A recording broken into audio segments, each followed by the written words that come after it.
भागीरथ बाबा के बाद में जब चलते चलते चलते चलते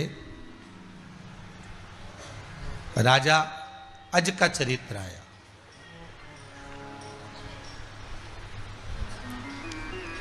और राजा अज के बाद में दशरथ बाबा का चरित्र आया। ध्यान दीजिएगा जरा। पूरा सूर्यवंश, संपूर्ण सूर्यवंश, जितना भी सूर्यवंश के राजा हुए वो शंकर के उपासक हुए। शिव की भक्ति आप स्तुति कर रहे हैं, मंत्र जप रहे हैं, नाम जाप कर रहे हैं, स्मरण कर रहे हैं, या आप हृदय से जप रहे हैं। शिव की भक्ति का फल व्यक्ति को मिलता ही है, वो छूटता नहीं है। यहां तक शिव महापुराण की कथा कहती है, जब शरीर बेकार हो जाए, मान लो इंद्रियां काम ना कर रही हो, घुटने से बने ना, हाथ से काम सरे ना, पलंग पर पड़े हो। कई माताओं की आदत रहती है, मैं रोज मंदिर जाती थी, मैं रोज भगवान का पूजन करती थी, मैं रोज भगवान की भक्ति में डूबती थी, पर ना जाने अब ये शरीर बेकार हो गया, हो जान दो, पर मन मत बेकार होंगे। निर्मल मन सो मोहि पाव। बस हो गया शरीर, ये तो भगवान ने दिया है। ये शरीर किसने दिया? परमात्मा ने। साधेगा कौन? परमात्मा। रखेगा कौन? परमात्मा। जैसा रखे वैसा रखने दो उसको, पर मन बेकार मत होने देना।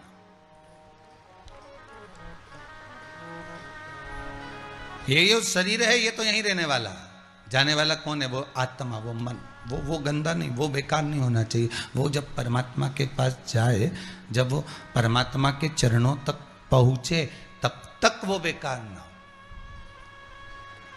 भीष्म पितामह को दुख ही इस बात का था कि इस बुद्धि का क्या करूं, बुद्धि रूपी बेटी का क्या करूं। भगवान ने कहा इसको ब्याह दो। किसके साथ? तो भीष्म पितामह पूछ रहे हैं, भगवान कह रहे हैं मेरे साथ ब्याह दो, बुद्धि रूपी बेटी मुझको दे दो। जब बुद्धि रूपी बेटी मुझको मिल जाएगी, इस बुद्धि का पति मैं हो जाऊंगा, तो फिर बुद्धि भटकेगी नहीं।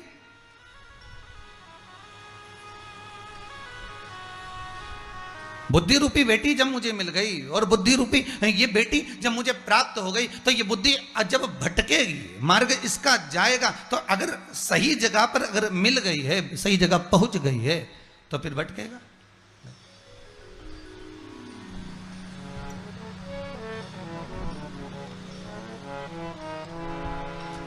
मन लगा मेरा यार फकीरी। जब ये मन भगवान में रम गया, तो फिर कहाँ भटकेगा? खानो नहीं भावे मन, पीनो नहीं भावे रे, दौड़ दौड़ मन सत्संग जावे रे। कि मैं तो शिव की दीवानी ऐसी हो गई रे, सपनों में आवे मारा डमरू वाला। वो नैनों में वही समाता है, बस उसी की याद, उसी का पल, उसी का क्षण, हमारे प्रत्येक क्षण क्षण में, हर पल हर घड़ी में वही दिख रहा होता, कोई दूसरा नहीं दिख रहा। वही शिव, वही शंकर, वही डमरू वाला।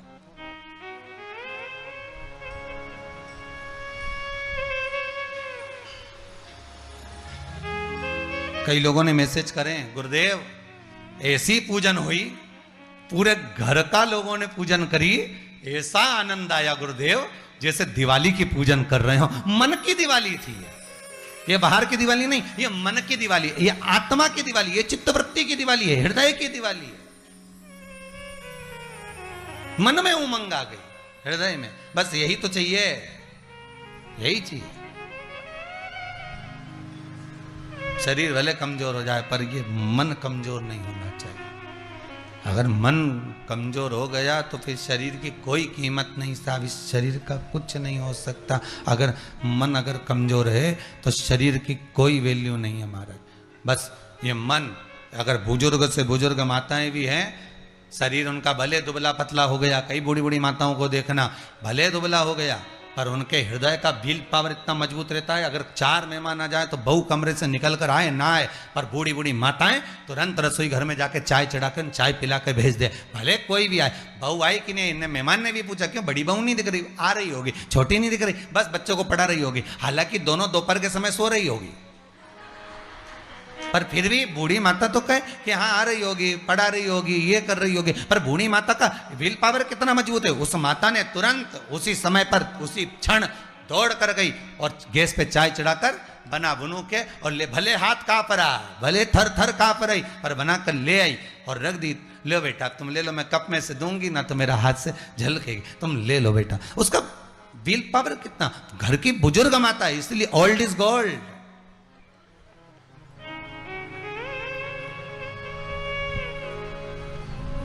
उसका मन कितना पवित्र है, क्योंकि वो शरीर से बूढ़ी हो गई, वो शरीर से बुजुर्ग हो गई, पर मन से नहीं हुई है। कितना सुंदर प्रसंग कहा है महाराज।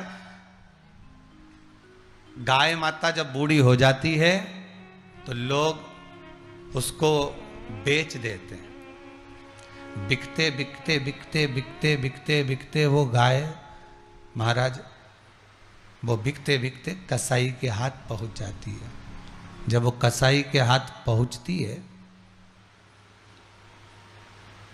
जब वो कटती है तो गौ माता कहती है कि मैं बूढ़ी हो गई हूं, अब मैं तुम्हारे यहां का चारा ज्यादा नहीं खाऊंगी महाराज, ज्यादा चारा नहीं खाऊंगी, मैं बूढ़ी हो गई हूं, मैं थोड़ा सा खाकर जी लूंगी, पर मुझे कसाई के यहां मत बेचो। वो बूढ़ी गौ माता भी कहती है, पुकारती है, आंखों से उसके भी अश्रु बहते हैं।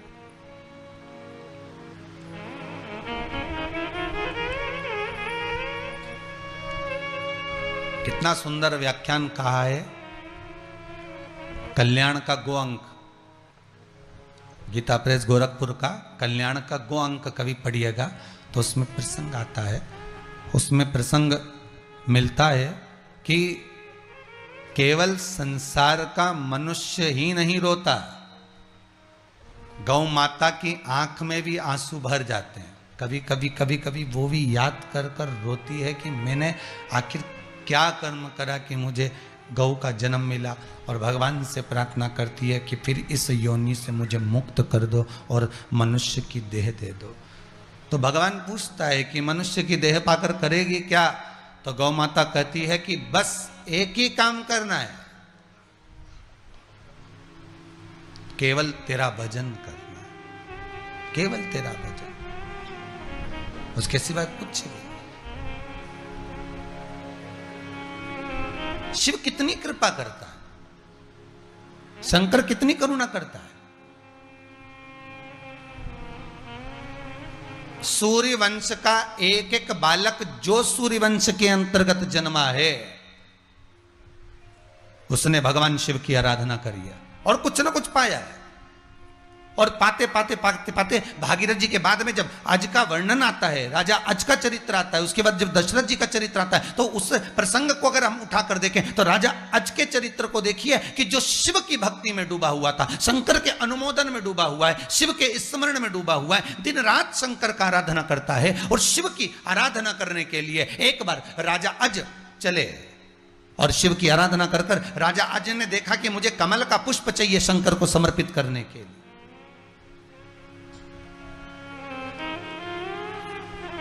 शिव को समर्पित करने के लिए मुझे कमल का पुष्प चाहिए। और राजा ने आज क्या करा, अपने वस्त्र को कम कर कर थोड़ा सा वस्त्र धारण कर कर राजा अज सरोवर में उतर गए एक कमल को लेने के लिए।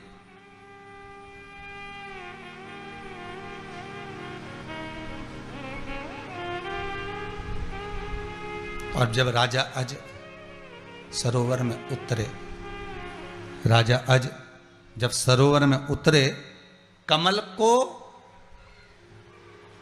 पकड़ने के लिए राजा अज अपने हाथ को बढ़ाते हैं और कमल पीछे खसक जाता है। देखिए जरा, एक कमल को तोड़ने के लिए, कमल को पाने के लिए, एक कमल को निकालने के लिए राजा अज जो सरोवर में उतरे हैं और उसको तोड़ना चाहते हैं, उस कमल के पुष्प को निकालना चाहते हैं, और वो कमल का पुष्प फिर पीछे हट जाता है।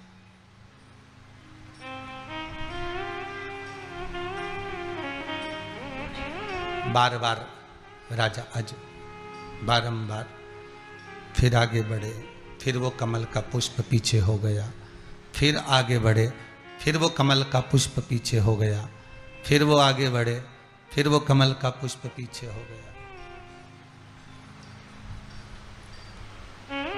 1 घंटे तक यही क्रम चला है राजा अज के जीवन का।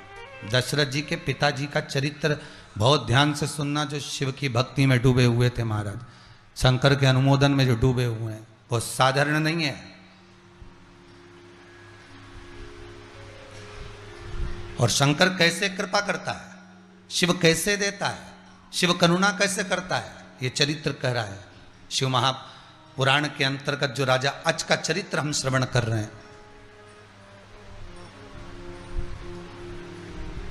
कभी मौका लगे ना तो आप एक बार शिव रामचरितमानस को पढ़िएगा। वाल्मीकि को पढ़ा, तुलसीकृत को पढ़ा, ज्वाला प्रसाद जी की को पढ़ा, एक बार मौका मिले तो वह भी पढ़िए, उसका भी स्मरण थोड़ा सा करिए। महाराज अब कमल का पुष्प हाथ में नहीं आ रहा, राजा अज परेशान हो गए। आखिरी में राजा अज ने उस कमल को पाने के लिए एक शिला पर चढ़कर पानी में कूद गए, उसी कमल के पुष्प के ऊपर कूद रहे जिसको पाना चाह रहे हैं,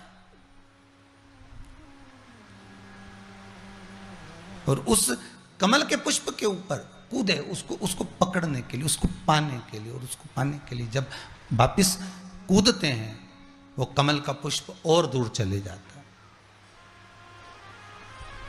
परेशान हो गए महाराज। जब परेशान हो गए तब बड़े दुखी हुए, और दुखी हुए तो घाट पर आकर बैठ गए, और घाट पर आकर बैठने के बाद तब जब घाट पर विराजमान हुए तब आकाशवाणी हुई, राजा अज तुम इस पुष्प को छू नहीं सकते, क्योंकि तुम्हारे यहां पर पुत्र नहीं है, तुम्हारे यहां संतान नहीं है, और अगर आपके यहां संतान होती तो आप इस पुष्प को छू सकते थे।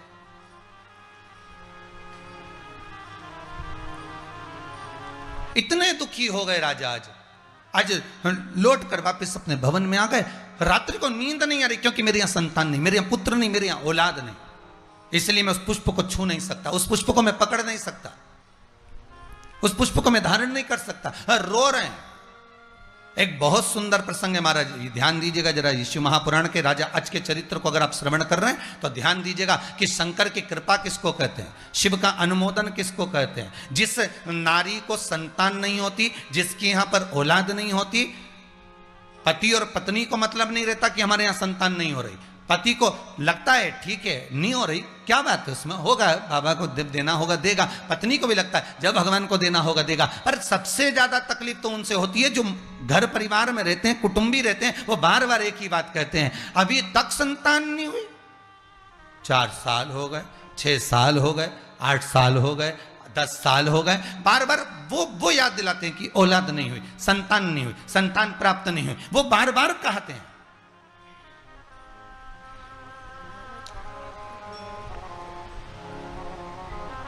एक बात बहुत अच्छी है, अपने जीवन में उतारिएगा।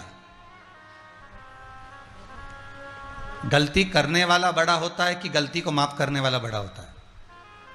जम के बोलिए जरा। जितने लोग आस्था पर कथा सुन रहे हो, जितने लोग फेसबुक यूट्यूब पर कथा सुन रहे हो, गलती करने वाला बड़ा कि गलती को माफ करने वाला बड़ा होता है? माफ करने वाला बड़ा होता है। गलती कौन करता है? भगवान। गलती कौन करता? भगवान गलती करा अपने को पैदा करके? नहीं। गलती कौन करेगा? गलती करता है मनुष्य, गलती करता है इंसान, गलती करता है मानव। गलती किससे होती है? मनुष्य से। और एक बार गलती करेगा, दूसरी बार तो सुधरेगा, दूसरी बार गलती करेगा, तीसरी बार तो सुधरेगा। गलती कौन करेगा? केवल मनुष्य गलती करता है, भगवान कभी गलती नहीं करता। गलती करे मानव। अब भगवान ने मनुष्य को बनाया तो गलती का पुतला बनाया। गलती का पुतला कहते हैं मानव को। मानव को गलती का पुतला क्यों कहते हैं? कि हो सकता है ये मनुष्य की जिब्या है, ये मनुष्य का शरीर है, ये मानव की देह है, गलती हो सकती है। ऐसा संसार में कौन जन्मा जिससे गलती ना हुई हो?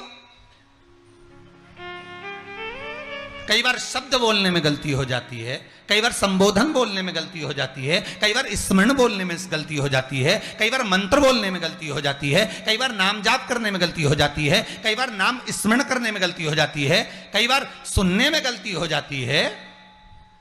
गलती किससे नहीं होती है? मानव से। अब गलती कौन करता है? जम के बोलो जितने आस्था पर सुन रहे हो, कौन करता है?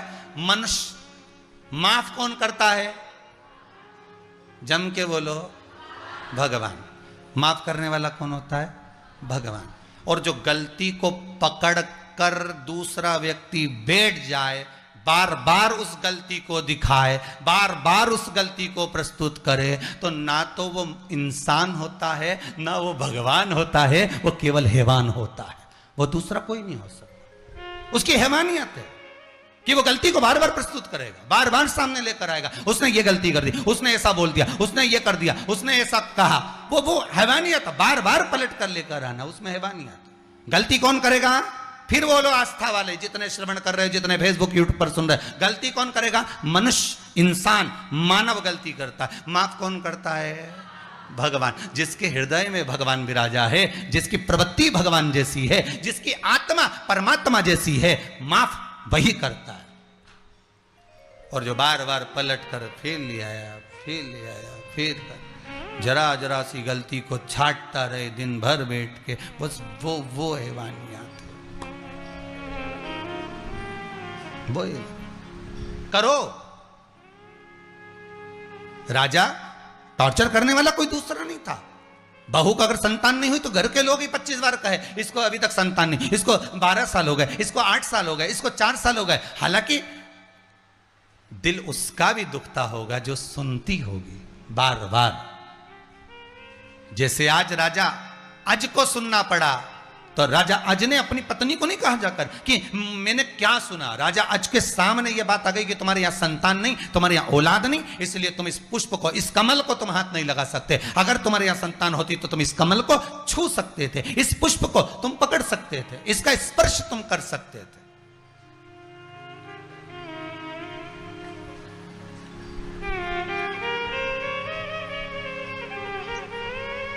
इसका स्पर्श तुम कर सकते थे, इसको छू सकते थे। राजा ने अपनी धर्म पत्नी को नहीं कहा। रोकर राजा अपनी धर्म पत्नी से नहीं बोला, रोकर आज राजा भगवान शिव के शिवलिंग को पकड़कर आंख से आंसू बहा रहा था। फिर वही बात आ गई जो पहले कही है, रोना है संसार के आगे जाकर मत रोना, रोना किसी के दरवाजे पर जाकर मत रोना, रोना किसी के सम्मुख में मत रोना। अगर आंख में आंसू भी आए तो उस त्रिकालदर्शी कैलाश अधिपति शंकर के पास जाकर रोना, उससे कहकर रोना कि मुझे ये दुख आ गया, मुझे ये तकलीफ आ गई, मैं कर्जे में आज इतना बढ़ गया, आज मुझे पर इतना कर्जा हो गया, भगवान तू क्षमा करना, तू कहना दातार, तू करना व्यवस्था। कौन परिवार वालों से कह के देखना मुझे 5 लाख दे देना, मुझे 10 लाख दे दे, मेरा कर्जा चुकाऊंगा। कोई देगा? परिवार वालों के आगे जाकर रोगे, कौन आंसू पोंछेगा? अगर पोंछेगा तो वो त्रिकालदर्शी, पोंछेगा तो वो कैलाश अधिपति, पोंछेगा तो मेरा राम, मेरा कृष्ण, मेरा शंकर, इसके सिवा कोई संसार का साथ नहीं दे सकता। कौन देगा? राजा अज दशरथ जी के पिताजी पत्नी से नहीं कहे कि मेरे यहां संतान नहीं है, इसलिए मुझे रोना पड़ रहा है, मुझे दुख है, मुझे तकलीफ है, मुझे कष्ट है, ये नहीं कहा राजा अज ने अपनी पत्नी को। पर दुख राजा अज के भीतर जो समाया था, शंकर भगवान के शिवलिंग का स्पर्श कर कर, शंकर भगवान के शिवलिंग को पकड़कर, भगवान शंकर के शिवलिंग का स्पर्श कर कर राजा अज रो पड़ा, आंखों से आंसू निकल पड़े, बिलख रहा, रो रहा। धर्म पत्नी का आगमन हो गया राजा अज की। राजा अज की धर्म पत्नी का आगमन हुआ। पूछा आज क्या बात है? शंकर जी के सामने, मेरे कैलाशी अविनाशी शिव के सम्मुख में बैठकर आप रो रहे हो? एक बार आप ही ने तो कहा था स्वामी, राजा अज से, राजा अज की धर्म पत्नी कह रही है, एक बार आप ही ने तो कहा था स्वामी कि परमात्मा के आगे बैठकर क्या रोना, उसको कितना दुख होता होगा। और परमात्मा को तो सब मालूम है, उसका नाम ही परमात्मा है, मतलब आत्मा के भीतर की बात को जो जान जाए, अंतर्यामी परमात्मा, इसको कहते ही अंतर्यामी, इसलिए उसको कहते हैं परमात्मा। जो भीतर की बात को जान रहा हो, भीतर के शब्दों को पहचान रहा हो, भीतर से जो जानकर सम्मुख में प्रकट कर दे, तो तुम रो क्यों रहे हो?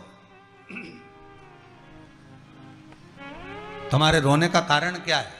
किस लिए रो रहे हो? राजा आज कहते हैं बस कह नहीं सकता, मैं तुझे बोल नहीं सकता।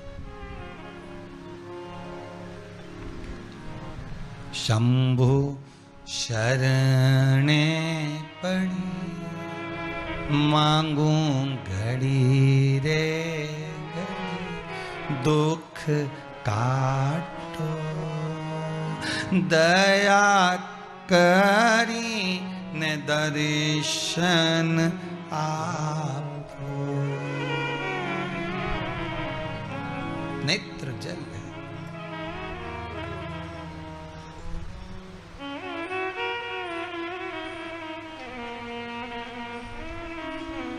प्रभु क्या ऐसा दुख आ गया जो आप शंकर जी को गले लगाकर रो रहे हो?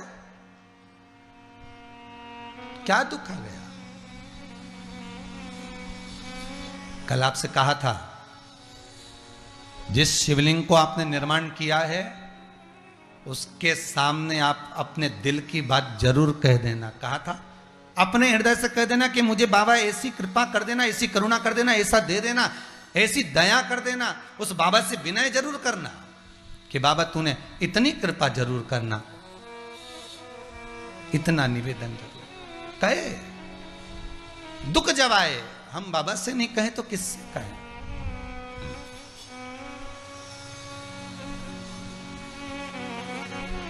क्या दुख आया ऐसा? राजा आज कहते हैं मैं बोल नहीं सकता। शंकर के शिवलिंग को गले लगाकर रो रहे हैं, नैनों से अश्रु बह रहा है, आंसू बह रहा है। कहते हैं शिव जी का अभिषेक ही आंसू से राजा आज ने कर दिया। सहन नहीं हुआ भोलेनाथ जी से।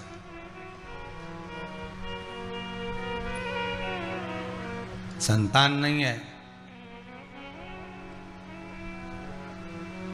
सबके ताने सुन लिए, रो रहा है, फिर निवेदन करूंगा, कहीं मत जाकर रोना, शंकर के पास। एक बार तो शिव के द्वार जाओ, एक बार तो विश्वनाथ उज्जैनी जाओ, एक बार तो त्र्यंबकेश्वर नागेश्वर जाकर सोमनाथ से विनती तो करो।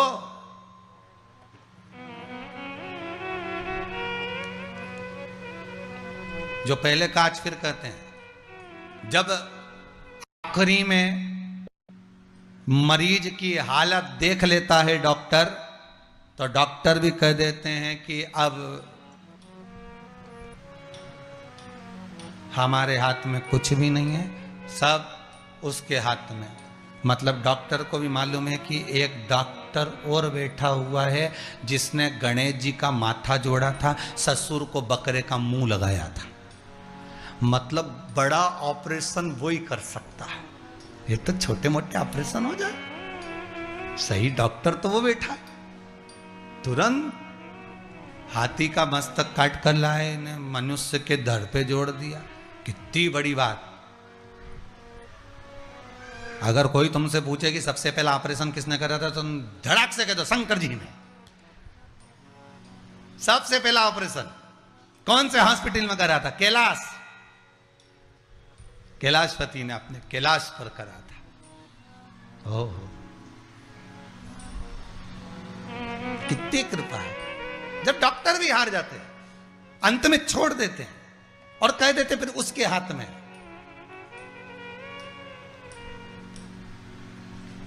कोई माता जी कह रही थी, गुरुदेव आज मेरा एक निवेदन स्वीकार करेंगे?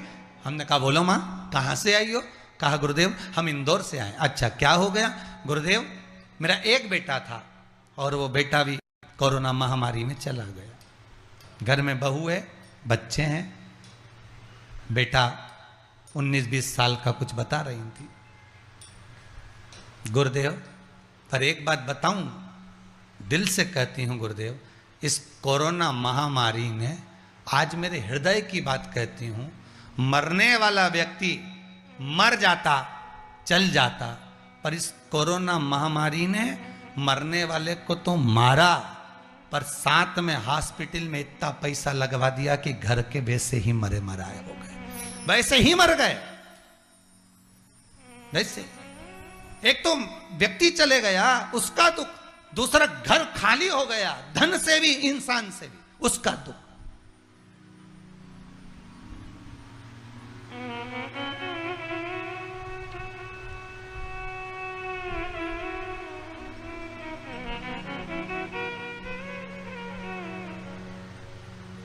हमने पूछा, मां फिर तू इंदौर से 150-200 रुपया लगा के यहां इतनी दूर कुबेरेश्वर धाम तक क्यों आई?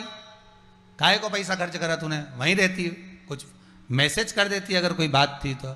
बस कुबेर भंडारी को बोलने के लिए आई थी कि मेरा बच्चा जिस एग्जाम में बैठ रहा था वो एग्जाम में पास हो गया। मेरा बेटा जो बड़ा पुत्र था वो जब शांत हो गया, जिस सर्विस में था वो दे नहीं रहे थे, हम बहुत दिन से प्रयास, पर अब एक फाइल आगे खसकी है और उसके लिए परमिशन आ गई है। बस उसका धन्यवाद कुबेरेश्वर महादेव को देने के लिए, शिव को धन्यवाद देने आई हूं।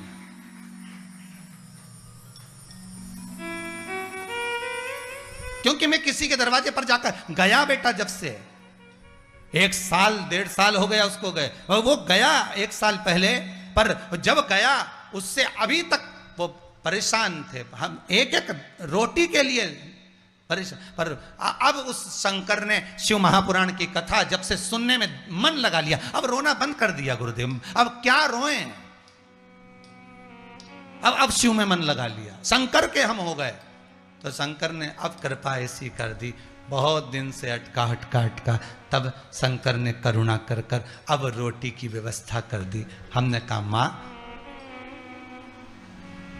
तू बाबा के धाम पर आकर बोल कर जा रही है ना, बाबा सब मनुष्य की देह अगर उस परमात्मा ने दी है, अगर हमको और आपको अगर उस भगवान ने जन्म दिया है, माता के गर्भ से हमको अगर पैदा किया है परमात्मा ने, अगर आपको और हमको संसार के एक एक मनुष्य को भगवान ने अगर जन्म दिया है, चाहे वो चींटी हो, जलचर हो, थलचर हो, वायुचर हो, पक्षी हो, पशु हो, अगर उसने जन्म दिया है तो पेट भरने की जवाबदारी भी उसकी होती है, कोई दूसरा नहीं लेता है, जवाबदारी उसकी है।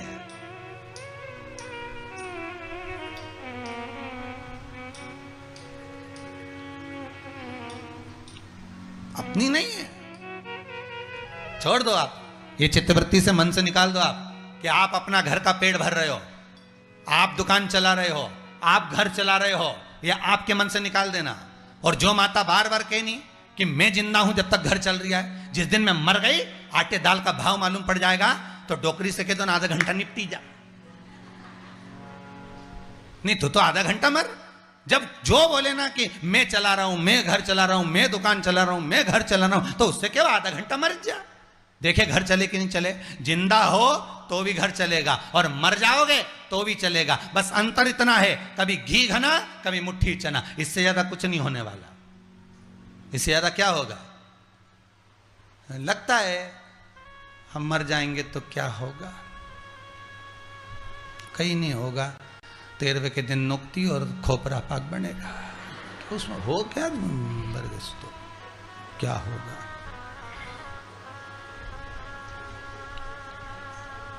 पहले कथा में कहा था, एक राजा को चिंता लग गई कि मरने के बाद होता क्या है, तो राजा ने अपने नगर में सूचना कर दी, पूरे नगर में सूचना कर दी, जो मरने के बाद बताएगा हमको कि मरने के बाद होता क्या है, हम उसको मुंह मांगा धन देंगे। और लोगों ने सोचा बता मर गया तो बताने क्या खाक आएगा, अब मर गया तो बताने कैसे आएगा कि मरने के बाद क्या हुआ, जो बताएगा हमको तो हम उसको मुंह मांगा धन देंगे। जो कब्र के अंदर क्या होता है, मरने के बाद क्या होता है, कब्र में दफनाने के बाद क्या होता है, जो हमें बताएगा हम उसको मुंह मांगा धन देंगे। एक व्यक्ति ने सोचा बहुत गरीब हूँ, बड़ी तकलीफ है मेरे यहाँ, एक काम करता हूँ कि राजा थोड़ा धन देगा, घर चल जाएगा। तो राजा के पास जाकर बोला, मैं कब्र में जाकर बता दूंगा कि हुआ क्या था। तो तुम कब्र में सोने को तैयार हो? हाँ। मालूम है तुम्हारे ऊपर मट्टी डाल दी जाएगी? बिल्कुल पता है, पर एक बात निवेदन है, मैं कब्र के अंदर जाऊंगा तो सही, पर निवेदन है एक छोटा सा पाइप लगा दो जिससे मैं थोड़ी सी श्वास ले सकूं। अंदर पड़ा रहूंगा 1 महीना 15 दिन, पर मैं सब बता दूंगा। ठीक है? राजा ने कहा करो तैयारी। अब इसने भी अपनी पत्नी से कहा मैं कब्र में जा रहा हूं। पत्नी के काय को जा रहा है? धन के चक्कर में। कहा पड़ी ऐसी धन के चक्कर में तुम कब्र में जा रहे हो? क्या मतलब? नहीं नहीं, थोड़ा सा धन आ जाएगा। ये धन के चक्कर में ही तो व्यक्ति कब्र तक पहुंच जाता है। कमा कमा जोड़ जोड़ कमा कमा, दौड़ दौड़ दौड़ दौड़, सुबह 8 बजे से 9 बजे से जो गया, 11 बजे तक दुकान पे से आया, खाया पिया सो गया, फिर कमाने भग गया, फिर आ गया, फिर गया, फिर आया, केवल कमाया, शरीर में कुछ नहीं लगाया। पत्नी कह रही बादाम रखिए खा लो 2-4, अच्छी नहीं लगे, क्योंकि उसको मालूम है 300 की है, अच्छी कहां से लगे, नहीं खाए। खा लो, कमा रहे हो इतना तो खाओ तो सही। फिर निवेदन करूंगा, आपको दान नहीं करना मत करो, आपको पुण्य नहीं करना मत करो, आप किसी मंदिर में नहीं देना चाहते मत दो, आप सत्कर्म में नहीं देना चाहते मत दो, आप बहन बेटी को नहीं देना चाहते मत दो, आप किसी को नहीं देना चाहते अपना धन मत दो। पर निवेदन इतना है, जितना आपने कमाया है उसका कम से कम थोड़ा सा अपने ऊपर तो खर्च कर लो। जितना कमाया है उसका थोड़ा सा अपने ऊपर तो खर्च करो। पत्नी को बैलेंस डलवा रहा 500 का और खुद बैलेंस वाले से बोल रहा 50 का डाल दे अभी यार। खुद का बैलेंस 50 का, 60 का, और पत्नी को 500 का। बच्चे डलवा रहे हैं बिना पूछे, 1,000 रुपए का गेम खेल रहे हैं, 2,000 का। बाजार गए, चाउमीन खाकर आ गए, सामान लिया है, पत्नी गई मार्केट घूमने के लिए, तुम कितना कमा रहे हो उससे मतलब नहीं, पत्नी गई सामान लाई लेकर आ गई, एक चीज ज्यादा लेकर आई, और तुम जब जाते हो गिलकी का भाव सुन के वापिस भागी आते हो।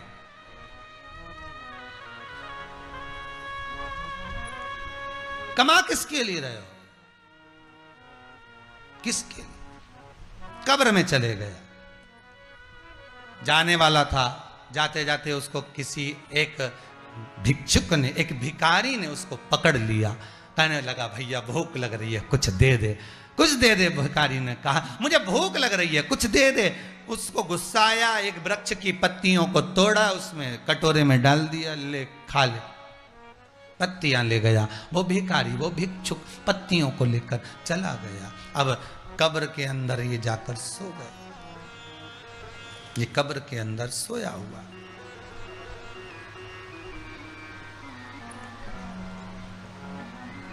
चार 6 दिन के बाद एक काला सांप वो पाइप में से अंदर घुसने लगा। इसकी जान धुक धुक कर गई। अब तो गए, राजा को बताएंगे कैसे और धन कहां से लाएंगे।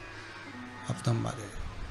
तब इसने क्या देखा, सांप तो अंदर जा रहा था पर कुछ पेड़ की पत्तियां उसको रोक रही थी पाइप में, वो बढ़ने नहीं दे रही थी। 3-4 दिन के बाद सांप फिर आ गया, फिर मन दुखा, कहीं ये आ गया अंदर तो निपटा देगा, और किसी को मुझे तो समझेंगे कि बताने आएगा, मालूम पड़े हड्डियां ही मिलेगी। पत्तियां फिर रोक दी। 1 महीने तक यही चलता रहा। 1 महीने के बाद कब्र को खोला गया। राजा ने पूछा तुमने कब्र में क्या जाना, मरने के बाद व्यक्ति के साथ क्या होता है। तब उस भिक्षुक, उस सेठ ने कहा, जो कंजूस तो था, कभी दान पुण्य नहीं करा था, उसने कहा बस एक ही चीज जानी है कि जीते जी हमने जो दान किया है वो हमारे सामने आकर खड़ा हो जाता है, वही अड़ जाता है।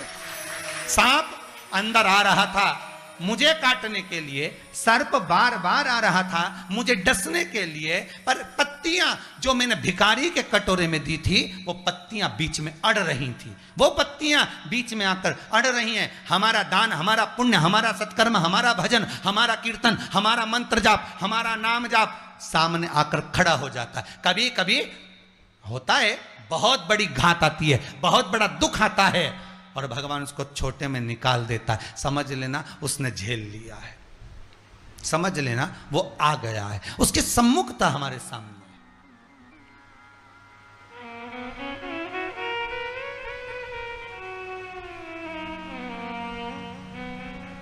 तुम रो रहे हो राजा, आज तुम रो रहे हो। पत्नी कह रही है कि राजा रोता नहीं है, किस लिए रो रहे हो बताओ।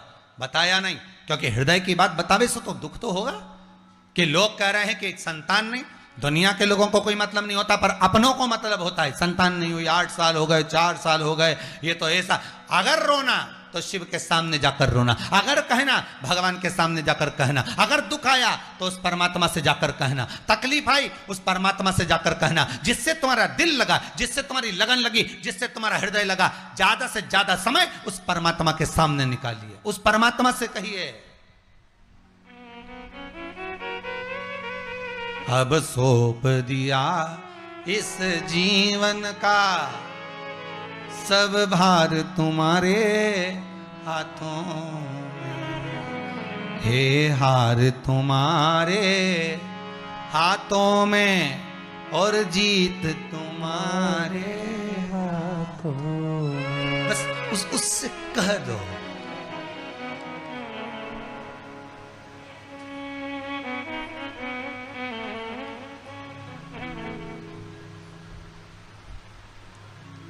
महाराज कुछ देर शिव के सामने जैसे राजा अज बैठा है, रो रहा है। कुछ देर भले आपके हृदय अगर जब रोए, दिल जब रोए, आत्मा जब रोए, सब दूर से कछोटा जाए, शब्दों के बाण जब चल रहे हो, लोग उंगलियां उठा रहे हो, भीतर से अगर हृदय रोए तो उस परमात्मा से जाकर जरूर कहें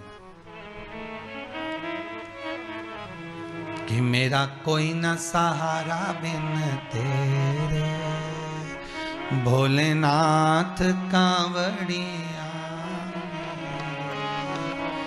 तुमसे बिछड़े युग बीत गए, मेरे भोले क्या मुझसे रूठ गए। मैं तो आन पड़ी हूँ दर तेरे, भोलेनाथ कांवड़िया। बस मैं आपके चरणों में आकर खड़ी हूँ, कृपा कर।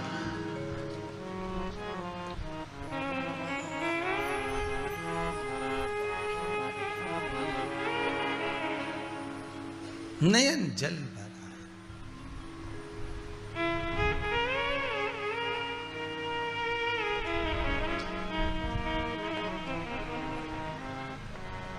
अब शिव ने कहा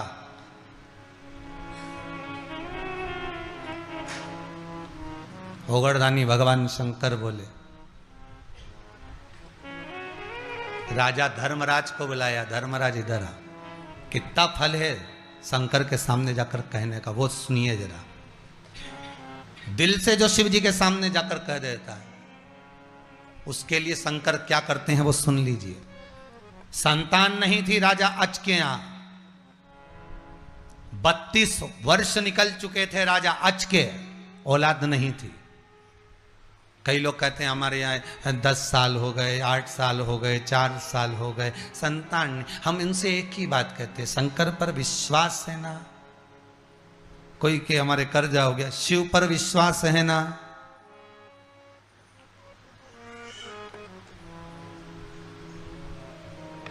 आज एक कोई भैया आए थे, वो आज भी, पहले तो हमारे जजमान के भाई बंधु में से मिले ही थे, आज भी एक कोई भाई आए थे, शायद बैठे होंगे, कह रहे थे गुरुजी बहुत कर्जा था, बहुत कर्जा, पर बाबा ने ऐसी कृपा कर दी आधा समाप्त कर दिया। कहीं बैठे होंगे, वो भी स्मरण में होंगे कहीं ना कहीं, या चले गए होंगे। बाबा ने ऐसी कृपा करी, बाबा भगवान शिव ने ऐसी करुणा करी, चूक गया। शंकर दे रहा था, लौटाते जा रहे, शिव देते जा रहा था, हम देते जा रहे थे।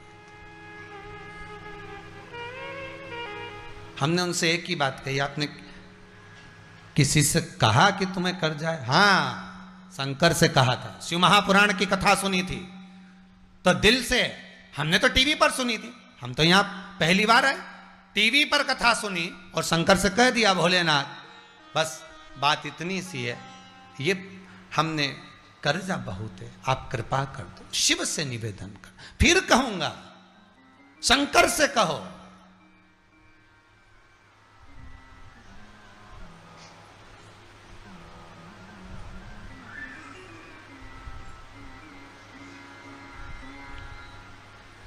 शंकर से अनुमोदन करो, शंकर से निवेदन करो, दुख कैसा भी हो, काटेगा कौन? वही। घर में भले तुम कितनी भी बैठ के छोरा छोरी का बाल लॉकडाउन में काट दो, भले कटोरा रख के काट दो, पर सही तो वो नाई की दुकान पर जाओ, खवास की दुकान पर जाओ, है सही बाल तो वही काट सकता है ना। अरे बोलो तो काटेगा कि नहीं काटेगा? सही तरीके से तो वही बाल काटेगा, सही तरीके से तो वही काट सकता है। आप भले कितना भी खवास की दुकान पर ना जाओ, घर में काट लो, पर नहीं नहीं नहीं हम उसके यहाँ जाएंगे तो वो काटेगा। भगवान भी कहता है कि जैसे नाई की दुकान पे जाओगे तो बाल काटेगा, शंकर जी कहते हैं मेरे पास आओगे तो दुख काटूंगा। सीधी सीधी बात है, काटना तो है। वो बाल जब काटेगा जब उसकी दुकान पर जाओगे। और भगवान कहते हैं मेरे मंदिर में, मेरे देवालय में, मेरे स्मरण में, मेरी कथा में, मेरे रस तत्व में तो डूब जा। जब तो शंकर के अनुमोदन में डूब जाएगा तो दुख काटना मुझे, वो सबको मालूम है कि ये दुख काटेगा, इसके सिवा कहीं। ब्रह्मा जी तो एक बार हड़ताल कर दिए, ब्रह्मा जी ने कह दिया हमको तो ड्यूटी नहीं करना, मैं तो नौकरी नहीं करना देवलोक में। तो भगवान विष्णु ने पूछा ब्रह्मा जी तुम्हें क्या हो गया? ब्रह्मा जी बोले मुझे तो नौकरी करना ही नहीं। तो भगवान विष्णु ने पूछा हुआ क्या? तो ब्रह्मा जी बोले एक की किस्मत में हमने लिखा था कि इतना दुख झेलना पड़ेगा, वो शंकर जी की पूजन में लग गया, शिव जी के अभिषेक में लग गया, शंकर की पूजन में लग गया। शंकर जी की पूजन में लगा तो शंकर भगवान ने उसको वर दे दिया जा, और चोर को कुबेर बना दिया। नहीं तो ब्रह्मा जी ने तो उसके भाग्य में लिखा था कि चोर बनेगा, और चोरी करने गया था वो तो शंकर जी के मंदिर में, कपड़ा जला के चोरी का सामान देख रहा था, वो तो अपना काम कर रहा था। शंकर जी के लगा कि आज शिवरात्रि के दिन मेरी आरती उतार रही है, और दुनिया के लोग इतना सा दिया जलाए, बेचारा ने तो अपना कपड़ा ही जला दिया। अब इनके क्या मालूम था कि चोरी का सामान ढूंढ रही है। शंकर जी प्रसन्न हो गए, सामने आ गए, मांग तुझे क्या चाहिए? तो के प्रभु तुम कौन? तो के मैं शंकर जी। चोर बोला मेरे को तो मांगना भी नहीं आता। शंकर जी बोले कोई बात नहीं, भोले का भोला, तू काय को चिंता करे, एक काम कर मैं तुझे कुबेर की कुर्सी दे देता हूं, चोरी करने की जरूरत ही नहीं, काय को चोरी करे, जा तुझे कुबेर बना दिया। अब कुबेर पहुंचा, सीधे चोर पहुंचा कुबेर के पास, चलो उतरो कुर्सी पे से। अब यहां तो विधायक सांसद मंत्री सब बदलते रहते, कुर्सी तो वही रहती है, बस बदलना इंसान को। चलो उतरो। हम काय को उतरे? तो क्या अब हम कुबेर? तो तुम्हें कुबेर किसने बनाया? तो क्या शंकर भगवान ने। इतने में तो कुबेर जी उतर के सीधे ब्रह्मा जी के पास गए, ब्रह्मदेव ये क्या हुआ, हमें कुर्सी से उतार दिया और उसको बना दिया। ब्रह्मा जी बोले ऐसा तो हो नहीं सकता, कि ऐसा ही हुआ, चोर बैठ गया कुर्सी पे, अब हम तो नीचे। तो ब्रह्मा जी भगवान विष्णु के पास गए, भगवान विष्णु से कहा ये हुआ क्या है? भगवान विष्णु तो आराम से सो रहे, लक्ष्मी जी चरण दबा रही। भगवान ब्रह्मदेव ने कहा नारायण नारायण बोले, अपन तो बोले ही मती दादा। शिव जी के बीच में कौन बोले? शंकर जी के भगत के बीच में बोले तो बोले कौन? अब भगवान विष्णु नहीं उठे, लक्ष्मी जी से कहा, लक्ष्मी जी ने भगवान विष्णु से कहा प्रभु ब्रह्मदेव आए। ब्रह्मा जी आए, नारायण बोले क्या बात है ब्रह्मा जी? ब्रह्मदेव बोले प्रभु ये शंकर भगवान ने चोर को कुबेर बना दिया। इतने में तो तुरंत भगवान विष्णु बोले ऐसा तो नहीं होना चाहिए कि चोर को कुबेर बना दे, पर उसने कुछ तो अच्छा करा होगा, ऐसा तो नहीं है कि बेकार करा होगा, कुछ तो अच्छा करा होगा। हाँ एक काम करा, क्या?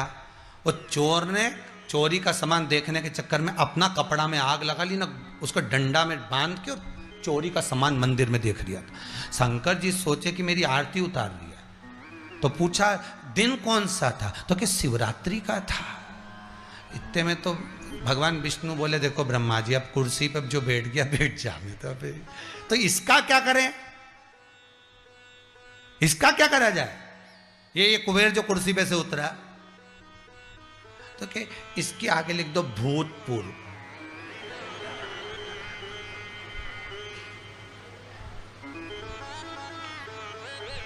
जो कुर्सी से उतर जाता है ना उसके पीछे लिखा है भूतपूर्व, मतलब भूत। तुम उतरो। कुबेर ने क्रोध कर दिया। कुबेर बोला कि ये बात अच्छी नहीं है, उसको चोर को कुबेर बना दिया। अब जैसे ही चोर कुबेर बन गया, अब कुर्सी पे तो बैठ गया। अब इन्हें क्या सोचा, अब कुबेर ने सोचा बता बेचारा गरीब रावण इतना चोरी करने वाला, इधर उधर डोलता फिरे, पन्नी पन्नी बीनता फिरे। तो कुबेर जी ने इनके लिए सोने की मुद्राएं पटकना चालू कर दी। सोने की मुद्राएं पटके तो अब चोरी करना लोगों ने बंद कर दिया। तो ब्रह्मा जी के पास जब खबर पहुंची, भगवान विष्णु ने कहा देखो ब्रह्मदेव, कितना जोरदार व्यक्ति कुर्सी पे बिठाया शंकर जी ने, एक बात तो है अब चोरी नहीं हो रही। तो इतने में ब्रह्मा जी बोले चोरी नहीं हो रही तो कह रहे खजाना भी तो लुटा रिया है। खजाना भी तो लूट रहा है। अरे भले लूटे पर चोरी तो नहीं हो रही, गलत काम तो नहीं हो रहा। तुम्हारा छोरा, तुम्हारा बेटा टाकीज में जाके फिल्म देखे, तुम्हें मंजूर है क्या? नहीं। तुम्हारा बेटा तुम्हारे सामने बैठकर टीवी पर फिल्म देख ले, तुम्हें मंजूर होगा। पर गलत जगह मत जा, व्यसन में मत जा, नशे में मत जा, घर में रह, होटल का मत खा, घर का खा। मैं बनाऊं तेरे लिए वो मीन चाउमीन, मैं बना दूं तेरे लिए, पर तू घर में खा।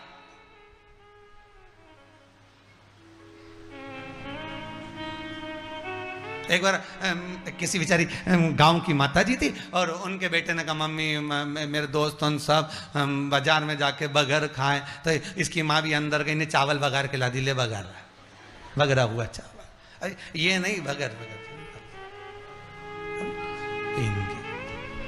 शुद्धता हो, सुख का अनुभव, जहां परमात्मा की शरणागति हो, परमात्मा के सामने जाकर कहो। तो आज भगवान शंकर ने धर्मराज को बुलाया, ए धर्मराज इधर आओ। धर्मराज जी ने कहा बोलो प्रभु क्या आज्ञा, जाओ सापत्नी जाओ, और ये जो राजा अज अयोध्या में निवास करता है तुम भी अयोध्या में जाकर रहो, जाओ घाट पर रहना, सरयू जी के घाट पर रहना। ठीक है, क्या करना है आज्ञा दीजिए। शंकर भगवान ने कहा इनके घर में संतान नहीं है, और सुनो ब्रह्मा जी ने इनकी लेखनी में संतान का सुख नहीं लिखा है। अब संतान कैसे देना है ये आप जानिए, संतान कैसे प्रदान करना है ये आप जान सकते। अब जाइए धर्मराज चले, सीधे अयोध्या, और अयोध्या में पहुंचकर सीधे सरयू जी के घाट पर। अम्मा सरयू जी के घाट पर धर्मराज जी रह रहे अपनी पत्नी के साथ। ब्राह्मण का रूप रख लिया, ब्राह्मणी का रूप रख लिया, ब्राह्मण ब्राह्मणी बनकर दोनों रह रहे थे। एक दिन राजा अच के दरवाजे पर, अयोध्या नरेश के दरवाजे पर, अयोध्या के राजा अच के दरवाजे पर स्वयं धर्मराज ब्राह्मण बनकर भिक्षा मांगने चले गए। राजन भिक्षाम देहि, मुझे कुछ दे दीजिए। अब इतने में राजा अच के दरवाजे पर कोई आए, सूर्य वंश के राजा के दरवाजे पर कोई आए और खाली चले जाए तो तुरंत राजा बाहर निकल कर आए, बोलिए ब्राह्मण देवता आपको क्या दिया जाए, मैं आपको क्या प्रदान करूं। कल कथा में कहा था, परसों की कथा में भी कहा था, गाय, ब्राह्मण और बेटी तीन तुम्हारे दरवाजे पर आए, उनका आदर करिए, सम्मान करिए, सत्कार करिए। तीन को देने से कभी नहीं घटता। पहले भी कथा में कहा, आज फिर कहते हैं, ब्राह्मण को देने से कभी नहीं घटता।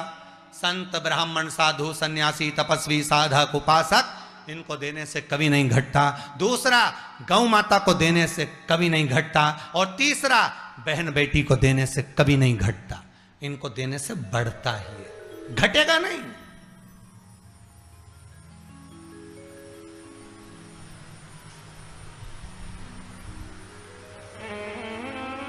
तीनों को देने से कभी नहीं घटता। गाय, ब्राह्मण और बहन बेटी दीजिए, ये घटने वाला नहीं है आपका, बढ़ने ही वाला।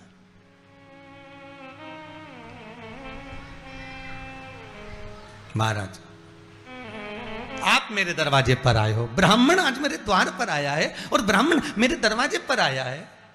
कितना सुंदर बात है महाराज। गाय तुम्हारे दरवाजे पर अगर आकर खड़ी है, रोज 9 बजे भोजन देते हो, रोटी देते हो, आज 11 बजे आ गई, वापिस पलट कर आ गई, समझ लेना कोई काल आने वाला था। गौ माता इसलिए दरवाजे पर आकर खड़ी हो गई है, कोई काल तुम्हारे सम्मुख में आने वाला था। गाय ने तुम्हारे घर का अन्न खाया है, इसलिए गौ माता ने उस काल का हरण कर लिया। गाय उस काल का हरण कर गई।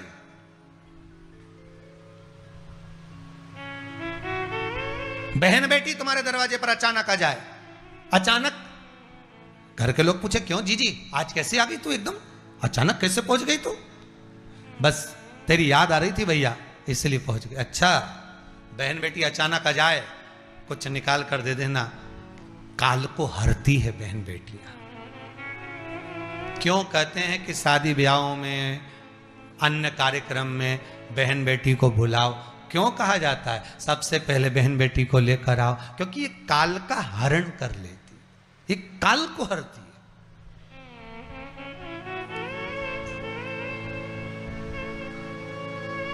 गाय तुम्हारे सामने आ जाए, वो काल का हरण कर रही। बहन बेटी तुम्हारे दरवाजे पर अचानक पहुंच जाए, कुछ दे दीजिए, काल का हरण करती है। संत ब्राह्मण तुम्हारे दरवाजे पर जाए, कुछ दे दीजिए, काल का हरण करते हैं। ब्राह्मण भी तुम्हारे दरवाजे पर पहुंचे, संत साधु सन्यासी तपस्वी साधक उपासक दरवाजे पर पहुंच रहा है, वो काल का हरण करते हैं, काल को हर लेते हैं। गौ बेटी और ब्राह्मण संत साधु काल का हरण कर लेते। राजा अज के सामने आज धर्मराज ब्राह्मण बनकर खड़े हुए हैं। महाराज कुछ दे दीजिए। राजा ने अपने दूतों से कहा जाओ थोड़ी मुद्रिकाएं ला कर दो। सोने की मुद्रा ला कर दी, ब्राह्मण को देने लगे। धर्मराज ब्राह्मण का रूप रखकर खड़े थे तो उन्होंने कहा अपना कुछ दीजिए, अपना, ये तो प्रजा का है, ये जो तुम मुझे दान दे रहे हो ये तो प्रजा का है। पहले भी कथा में कहा, आज फिर कह रहे हैं, मनुष्य का अपना खुद का क्या होता है? केवल अहंकार। मनुष्य का अपना खुद का क्या है? केवल अहंकार। और आप, मनुष्य भगवान को धन दे देता है, संपदा दे देता है, सत्ता दे देता है, वैभव दे देता है, खूब स्मरण दे देता है, सब कुछ भगवान को देगा। पर एक व्यक्ति भगवान को कभी अहंकार नहीं दे पाता कि मेरे भीतर का अहंकार मैं भगवान तुझे दे रहा हूं।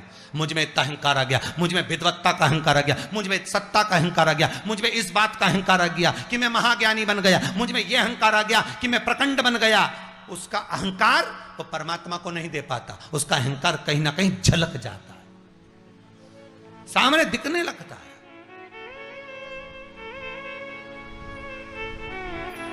भगवान कहते हैं मुझे अपना कुछ दे। ब्राह्मण कराए, धर्मराज कराए, धर्मराज ब्राह्मण का रूप रखकर कहते हैं मुझे अपना कुछ दीजिए। तो राजा ने कहा मुद्रा ये तो प्रजा की है। राजा ने अपने गले का हार निकाल कर दिया। तो ब्राह्मण देवता कहते हैं ये भी प्रजा का है, अपना कुछ दीजिए। महाराज मैं कल दे दूंगा आपको। ब्राह्मण चले गया।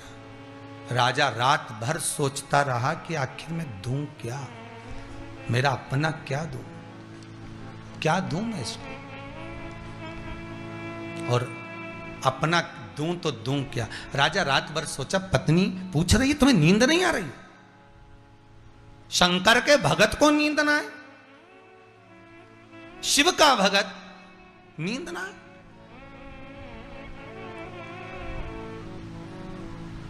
उज्जैन नगरी के महाकाल राजा की नगरी में एक पागल से व्यक्ति का चित्र कुछ दिन पहले व्हाट्सएप पर देखा था। वो काय पर सो रहा था, एक बैल जमीन पे बैठा हुआ था और वो पागल उस पे आप लोगों ने भी कई लोगों ने दर्शन किया होगा उस चित्र का। वो बैल पर सो रहा है। शिव महापुराण का ये चरित्र आज मुझे वो उज्जैनी की याद दिला दिया। शिव महापुराण का ये चरित्र आज वो उज्जैनी की याद दिला रहा है कि शंकर का जो भगत होता है, शिव का जो उपासक होता है, शंकर का जो आनंद करने वाला, शिव की आराधना करने वाला, भक्ति में डूबने वाला, शिव आराधना में तल्लीन रहने वाला, शंकर की आराधना में डूबने वाला, ऐसा हो ही नहीं सकता कि उसको नींद ना आए। अगर उसने अनुमोदन करा है, शिव का भजन किया, शिव की भक्ति करी है, तो उसकी चिंता सब शिव को दे देता है। तुम जानो तो वो मस्त होकर सोता है। आग लगे बस्ती में अपन रहो मस्ती, क्या किसको रोइए, चादर तान के सोइए। जो होगा देखा जाएगा, होगा तो ये तेरा ही दिया मैंने खाया पिया है, तेरा शुक्रिया है, तेरा शुक्रिया। ये जो होगा ना देखा जाएगा। वो देने वाला वो, लेने वाला वो। तो टेंशन देने वाला भी महादेव और लेने वाला भी दुख देने वाला भी महादेव और लेने वाला भी महादेव। अपना कुछ नहीं बिगड़ेगा, रत्ती भर भी चिंता मत करना कि तुम्हारा कुछ बिगड़ेगा। अगर तुम शंकर का भजन कर रहे हो, शिव का स्मरण कर रहे हो, शंकर का मंत्र जाप जप रहे हो, शिव नाम की स्तुति कर रहे हो, शंकर का अनुमोदन कर रहे हो, श्री शिवाय नमस्तुभ्यम, ओम नमः शिवाय महामृत्युंजय जाप आप कर रहे हो, शंकर को एक लोटा पानी चढ़ा रहे हो, शंकर को बेलपत्र चढ़ा रहे हो, शमी पत्र चढ़ा रहे हो, शिव का अनुमोदन कर रहे हो, चंदन लगा रहे हो, शंकर के शिखर का दर्शन, मंदिर का दर्शन कर रहे हो, तो तुम्हारी चिंता स्वयं शिव करेगा, तुम्हें नहीं करना। तुम तो अलमस्त हो के बढ़िया खजूर वाली चोटी बना बना के घूमो, अपने कहीं करना उससे। चिंता करे वो जिसने जन्म दिया, जिसने जन्म दिया, चिंता वो करेगा, अपने क्या करना।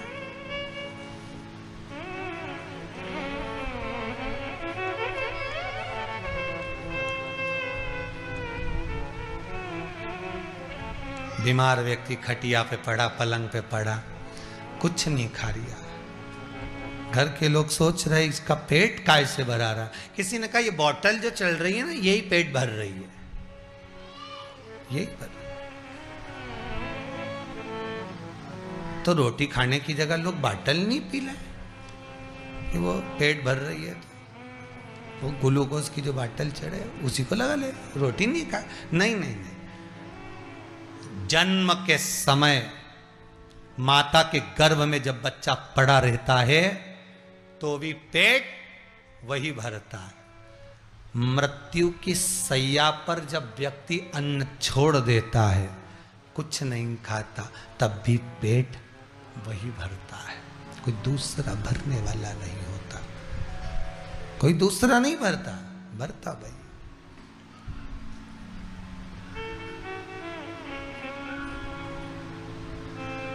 जय, यहां क्या करूं, मेरा अपना क्या दूं। राजा गया, आधी रात को पत्नी बोल रही तुम्हें, नहीं नहीं नहीं, तू आराम कर, मैं अब भी आया। राजा गया, दशरथ जी के पिता राजा अज कैसे थे, जरा ध्यान दीजिए, शंकर के कितने बड़े उपासक थे, और शिव ने कितना कितना साथ दिया राजा अज के साथ में। ये वासुकी नाग शिव महापुराण की कथा कह रही है। जीवन में शिव कितना साथ देता है वो बताया गया है। धर्मराज ब्राह्मण का रूप रखकर मांगने आए हैं। ये रात को चले गए, एक लोहार की दुकान पर पहुंच गए, रूप बदलकर, रंग बदलकर, कपड़ा बदलकर गए, और जाने के बाद में रूप रंग कपड़ा जब बदलकर चेंज कर कर पहुंचे,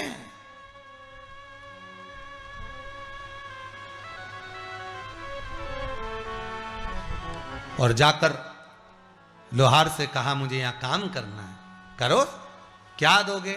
1 टका। रात भर काम करोगे 1 टका दिया जाएगा। और राजा आज लोहार की दुकान पर काम करने लगे, रात भर में 1 टका कमा कर लेकर आए। बेचैनी बढ़ रही थी कि ब्राह्मण को देना है, मेरे दरवाजे से खाली हाथ चले गया, ब्राह्मण खाली हाथ चले गया, बेचैनी हो रही है, देना है। दरवाजे पर आया हुआ अतिथि खाली हाथ जाए, ये श्रेष्ठ नहीं है, देना है। बहन बेटी खाली हाथ जाए, देना है। गौ माता खाली हाथ जाए, देना है। जगत गुरु शंकराचार्य जी का चरित्र वर्णन किया था पहले कथा में। एक दरवाजे पर भिक्षा के लिए गए, माता भिक्षाम दही, माता ने छोटी सी बेटी को बाहर भेज दिया, जाओ जाकर कह दो हमारे यहाँ कुछ नहीं है। बेटी ने कह दिया हमारे कुछ नहीं। माता भिक्षाम देई, दूसरे दिन गए, बेटी ने कहा कुछ नहीं। जगत गुरु शंकराचार्य जी को लगा बेटी की आदत हो जाएगी, तो बेटी से कहा बेटा तुम्हारे यहाँ कुछ नहीं है? नहीं। एक काम करो, झाड़ू लगाओ, कचरा बीनो, हमारे कटोरे में डाल दो, हमारे पात्र में, हमारे कमंडल में डाल दीजिए। लड़की ने कचरा बीना, उठाकर कमंडल में डाल दिया। शिष्य ने कहा गुरुदेव इस कचरे का क्या करोगे? जगत गुरु शंकराचार्य जी कहते कुछ नहीं करना, फेंक दो। तो फिर कचरा लिया काहे को? जगत गुरु शंकराचार्य जी कहते हैं ये छोटी सी बच्ची को मां आदत डाल रही है झूठ बोलने की कि हमारे यहां कुछ नहीं है, कुछ नहीं है। अगर ये बेटी बड़ी हो जाएगी, शादी कर कर जब घर जाएगी, सास कहेगी कि चाय की पत्ती है ही नहीं, शक्कर है ही नहीं, किसी किसी बहू के मुख पर ये हमेशा रहता है ही नहीं। और कोई कोई बहू ऐसी होती है भले कुछ भी नहीं हो तो भी कह देती मम्मी रखा है, मैं अभी बना देती हूँ, अभी तुम चिंता मत करो, अभी तैयार कर देती हूँ। पर मम्मी आप चिंता मत करो, बाहर आकर कहेगी आप लोग कॉफी पी लोगे क्या? क्योंकि चाय की पत्ती उसको मालूम है नहीं है, पर वो कहीं कॉफी पी लोगे क्या? हाँ, अब कॉफी भी नहीं है। अंदर जाकर देखा तो बच्चे का हॉर्लिक्स से बॉर्नवीटा रखा था, वो घोल के लिए आई, लो साहब, बनाना है, पिलाना है, खिलाना है, दिल रखती है तो दे दी। ऐसा जिसके मुख पर छा गया है ही नहीं, तो जगत गुरु शंकराचार्य जी कहते हैं इसकी आदत में ऐसी डाल रहा हूं कि ये कुछ ना कुछ तो दे। भले आज इसने कचरा दिया है, भले आज कचरा प्रदान किया, पर कभी ससुराल में तो देगी ना। आज आदत डल गई देने की तो कभी तो देगी, कभी तो देगी।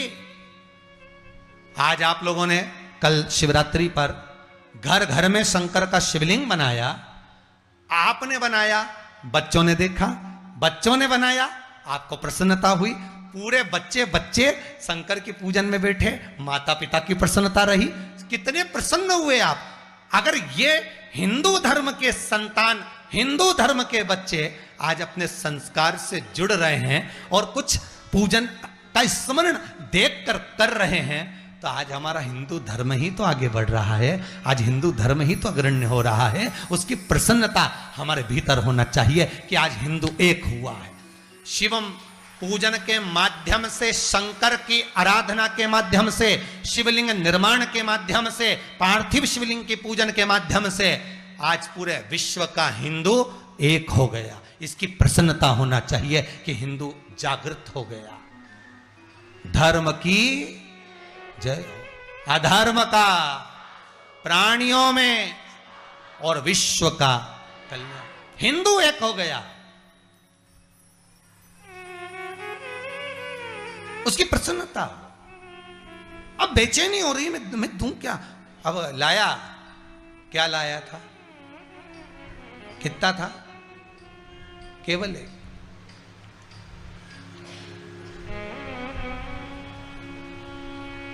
एक आना बस। ब्राह्मण के घर पहुंच गए, राजा आज ब्राह्मण के दरवाजे पर पहुंच गए। ब्राह्मण देवता है क्या? ब्राह्मण तो थे नहीं, ब्राह्मणी थी, ब्राह्मणी वही धर्मराज की पत्नी। कोई सहज है क्या? क्या बात है? ब्राह्मण को मैंने दान देने का बोला था, ब्राह्मण को मैंने दान देने का बोला था।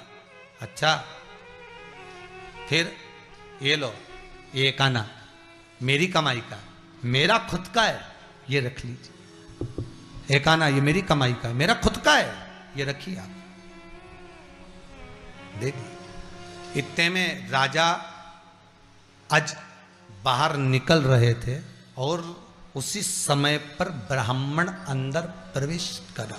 जैसे ब्राह्मण अंदर प्रवेश किया, ब्राह्मण जैसे ही अंदर आने लगा, देखकर राजा आज ने प्रणाम कर कर कहा, ब्राह्मण देवता मैंने दान दे दिया। जो आपको कहा था ना देने का, अपना खुद का दान दिया है। ब्राह्मण का कहाँ है? ब्राह्मणी ने वो एक आना उठाकर ब्राह्मण देवता को दिया, ब्राह्मण ने वो एक आना उठाकर जमीन पर फेंक दिया।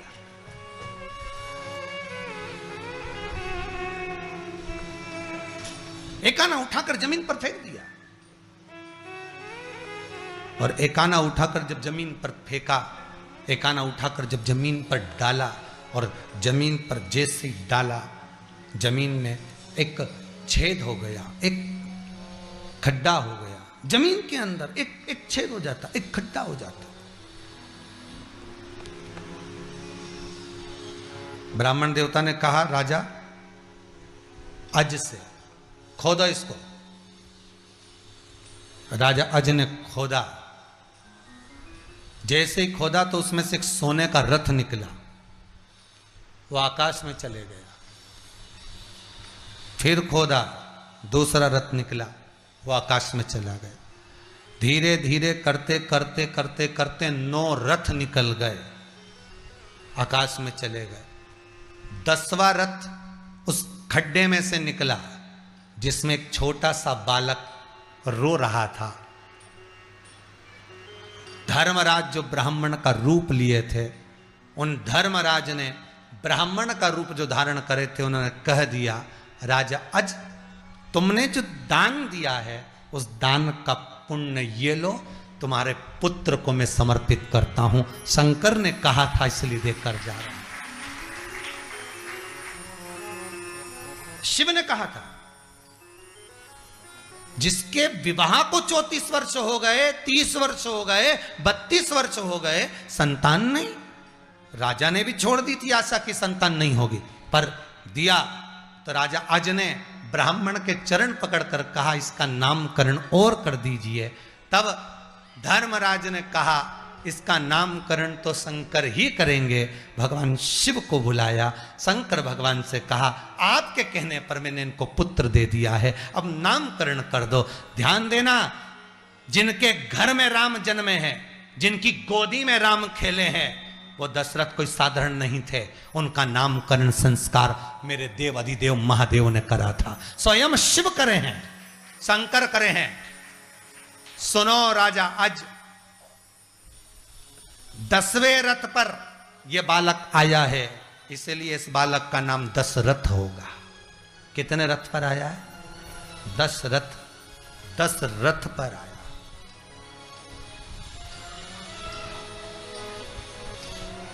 ये कोई साधारण बालक नहीं है, जिसने 10 रथ, 9 रथ निकलने के बाद 10वें रथ पर जो आया, संपूर्ण विश्व का कल्याण करने वाला, संपूर्ण विश्व पर दिग्विजय करने वाला, ये दशरथ है। और ये शिव के उपासक है, शंकर के उपासक।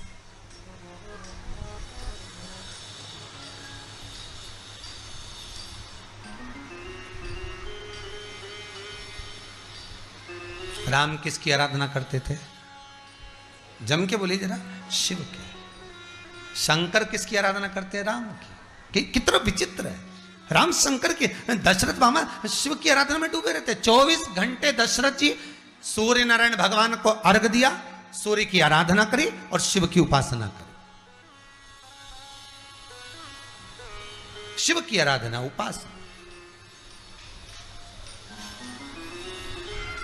क्योंकि शिव देने में पीछे नहीं हटता। थोड़ा परीक्षा जरूर लेता है, पर देता जरूर है, देने में कमी नहीं रखता।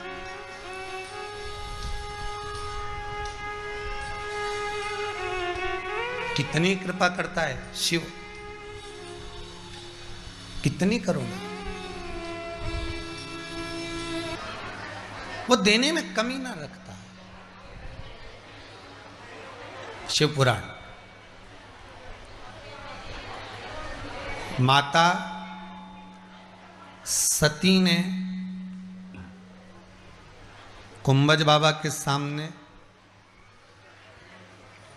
अगस्त ऋषि के सम्मुख में अपने पति भगवान शिव के साथ बैठकर जो मांगा, जो मिला, कामना जो करी, वो प्राप्त हुआ।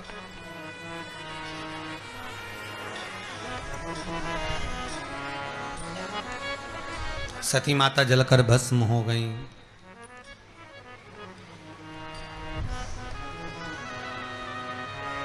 हिमालय राज के यहाँ पार्वती के रूप में जन्म हुआ। पितरों की कन्या मेना, धन्या, कला, यही तीनों, मेना, धन्या, कला, यही तीनों स्वरूप रहकर प्रकट हुई। एक मैना बन गई, दूसरी सुनैना बन गई, तीसरी कीर्ति बन गई। तीनों बनी। मैना धन्या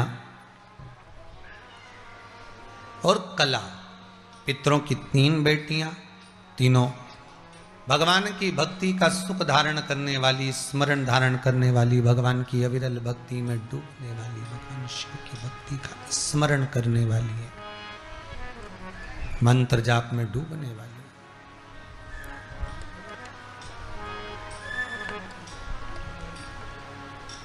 शिव की आराधना का सबसे बड़ा सुख यही है महाराज, जो मांगा वो मिला, जो मांगे वही प्राप्त होगा। शेषनाग भगवान की धर्म पत्नी नागलक्ष्मी, क्या नाम था? नागलक्ष्मी। माता कद्रू के सबसे पहला पुत्र है माता कद्रू का। शेषनाग, वासुकी नाग, ये दोनों, फिर तक्षक, फिर आगे कर्कटक, फिर एक पात्रा, ऐसे कद्रू माता के पुत्रों का एला पात्र। ऐसे माता कद्रू के जो पुत्रों के नाम हैं, सर्पों के जो नाम हैं, उसमें शेषनाग भगवान की, जिस शेषनाग भगवान की सैया पर भगवान विष्णु शयन करते हैं, ये शेषनाग भगवान का दिया हुआ नहीं है, ये मांगा किसने है? नागलक्ष्मी। किसने मांगा है? कौन है ये? शेषनाग भगवान की धर्म पत्नी नागलक्ष्मी।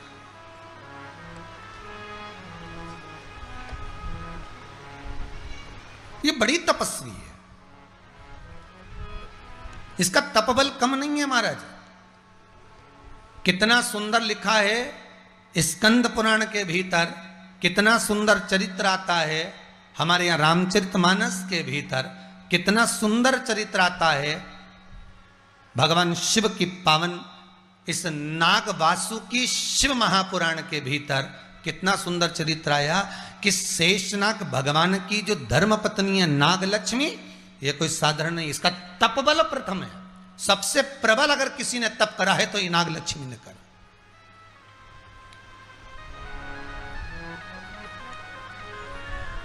भगवान शेषनाग भगवान के साथ में विवाह करने के बाद भी ये तप में डूबी रहती थी, भगवान शिव की आराधना में डूबी रहती थी, ये शिव आराधना से दूर हुई नहीं।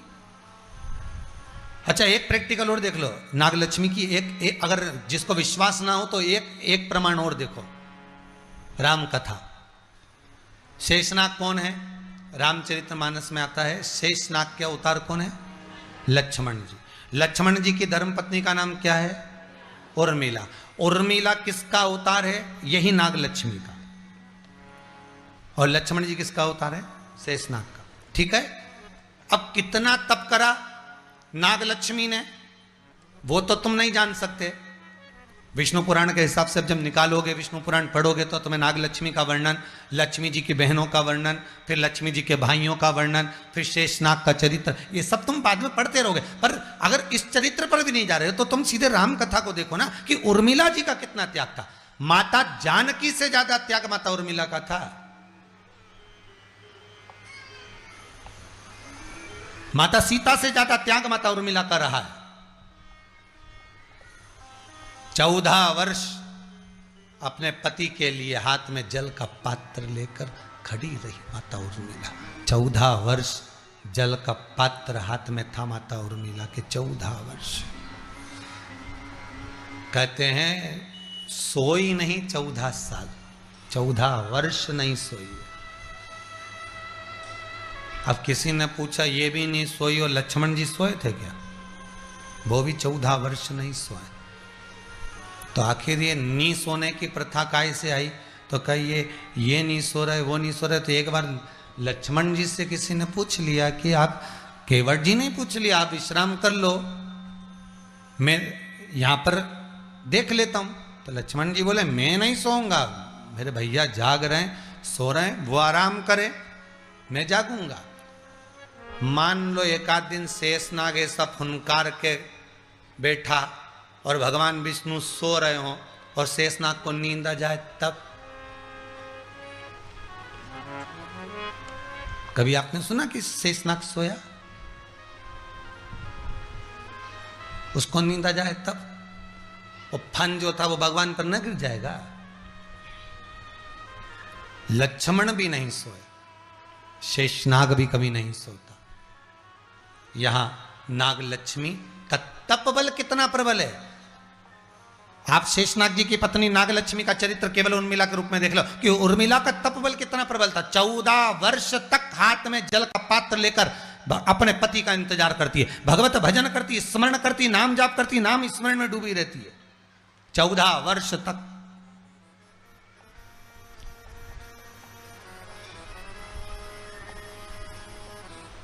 जब शेषनाग भगवान अपनी बाल्यावस्था के अनुकूल थे,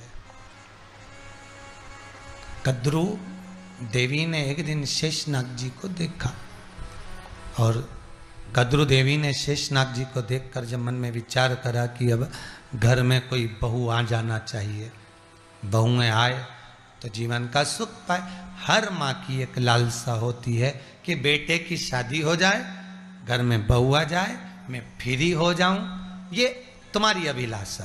पर ईमानदारी की बात तो यह है कि जब तक बेटे की शादी नहीं होती तब तक मां फ्री है।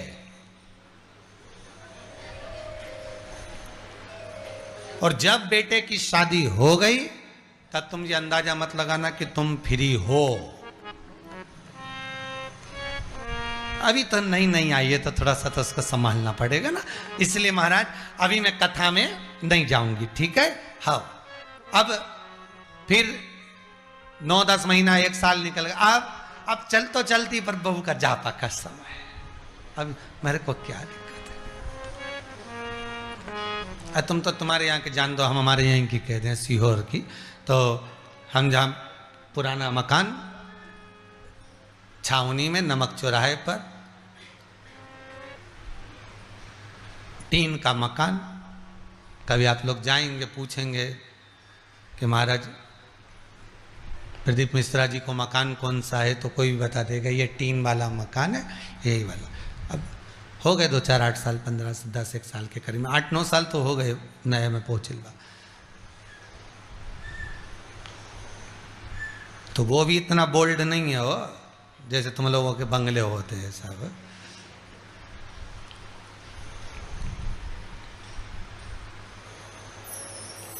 बस बाबा रख रहा है, रखा रहा है, आनंद की बात है। उससे बढ़कर कोई सुख नहीं है संसार का। मन प्रसन्न होना चाहिए, मन के सुख के आगे दुनिया का कोई सुख नहीं है बाबू, ध्यान दीजिएगा, स्मरण करिए। अब पास में काकी रेवे, हमने उनसे कह दिया काकी अग्रवाल महिला मंडल की कथा हो रही है, चलो। बस बेटा एक बहू आ जाए फ्री हो जाऊं, फिर मारे कई करना, कथा ही कथा।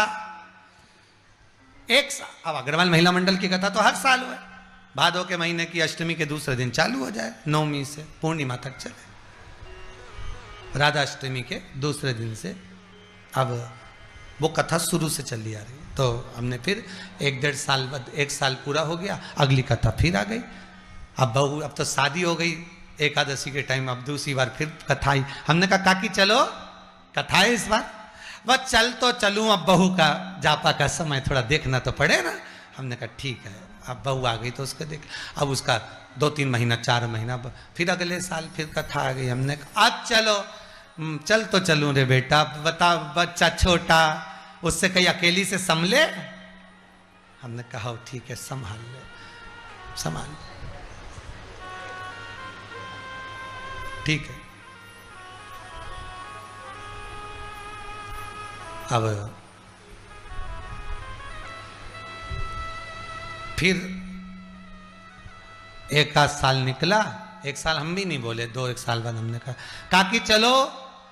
अब छोरा ने पांव ले लिया, वो उसको मैं देखूं तो बहू चौका देखे, कभी वो देखे तो मैं चौका देख लूं। अब चले। और 2-4-8 साल हमने बोले ही नहीं, कौन बोले।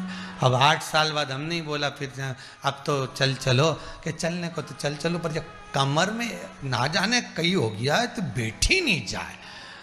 अब तू बता कैसे चलूं। तो मैंने कहा रेन दो, अब तुम तो ऊपर ही सुन लेना। क्या सुंदर कथा।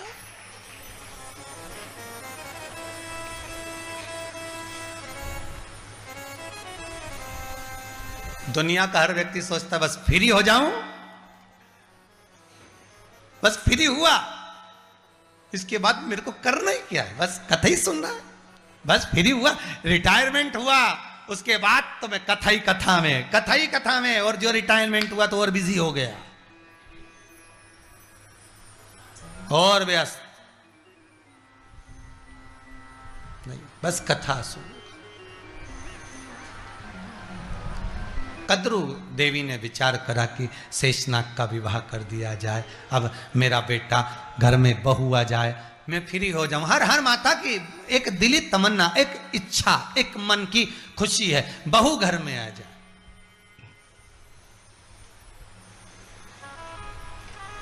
पर जब आ जाती है ना, बस वो जब आई, वो कहते हैं ना शादी का 1 साल पति बोले पत्नी सुने, शादी का 2 साल पत्नी बोले पति सुने, शादी के बाकी साल जितने बचे साल हैं पति पत्नी दोनों बोले पूरा मोहल्ला सुने, पूरा। अब बस वही हो है, अब घर में बहू आ जाए, भगवान की ऐसी कृपा हो जाए, बस इसके बाद मुझे करना क्या है। बस इतने में कद्रू के मन में ये भाव उत्पन्न हो गया। उन्होंने एक कन्या को देखा, बड़ी सुंदर कन्या थी, क्या कर रही थी, शंकर जी के मंदिर में तप साधना में लगी हुई थी। उसका एक क्रम था शिव की आराधना करना। शायद इसीलिए शिव महापुराण की कथा कहती है कि कुंवारी अवस्था वाले जितने शंकर की आराधना करते हैं उनका विवाह जल्दी हो जाता है। शिव आराधना करने वाले का मंगल विवाह शिव। इसीलिए हमारे यहाँ माताएं भी आज भी कहती हैं कि जाओ अगर विवाह नहीं हो रहा तो ये कर लो, शिव जी की आराधना कर लो, शंकर का अनुमोदन कर लो, शिव की आराधना कर लो, 16 सोमवार का व्रत कर लो, संकट सोमवार कर लो, सोमवार का व्रत कर लो, प्रदोष कर लो, शिवरात्रि कर लो। कहते हैं अपने यहाँ शंकर जी का पूजन करवाते हैं, शिव जी का पूजन करो, इसको जल्दी से विवाह हो जाएगा, शिव की आराधना करो जल्दी से विवाह हो जाएगा। चित्तवृत्ति में वही लगा हुआ। नागलक्ष्मी को देखा, बड़ी सुंदर कन्या, बड़ी सुंदर, उसके चेहरे का चमक इतना था, इतना चमक नागलक्ष्मी का, इतना चमक, उसको देखकर प्रसन्न। कद्रू ने विचार कर लिया, बस पूजन का बल बड़ा प्रबल है, इसी से बेटे का विवाह करना। कन्या से पूछा गया, नागलोक में 2 कन्या ऐसी हुई जिनके माता का स्मरण नहीं है नागलोक में। एक नागलक्ष्मी, दूसरी है वासुकी नाग की पुत्री।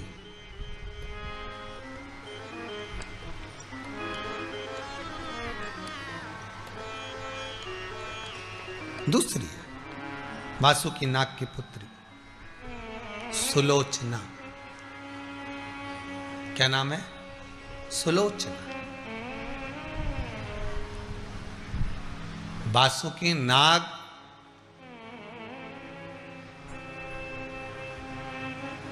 एक बार भगवान शंकर की आराधना में डूबा हुआ था। अपने भाइयों के मरने का दुख हो गया था इसको, इसके नयन से एक अश्रु नीचे गिर गया था। एक कन्या ने जन्म ले लिया था जिसका नाम, जम के बोलो, सुलोचना। मेघनाथ की धर्म पत्नी। एक कन्या ने जन्म लिया और उस कन्या को वासुकी नाग ने नहीं पाला है, उस कन्या को शेषनाग ने पाला। उस कन्या का पालन करने वाली शेषनाग है। कोई नहीं जानता कि वासुकी नाग की पुत्री है। अगर दुनिया के लोग जानेंगे तो कहेंगे ये शेषनाग की पुत्री है सुलोचना।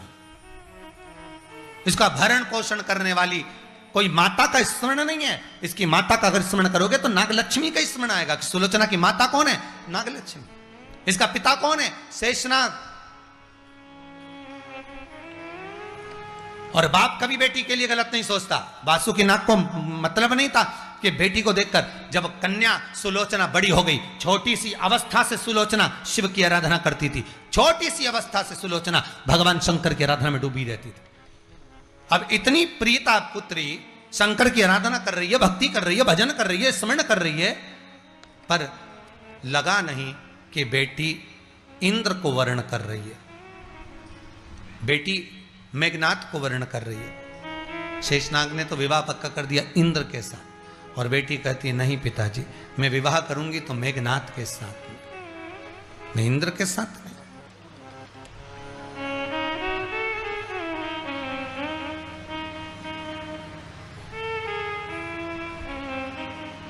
इतने में तो शेषनाग को क्रोध आ गया, मैं तुझे श्राप देता हूं। बस यही अंतर है, अंतर यही है।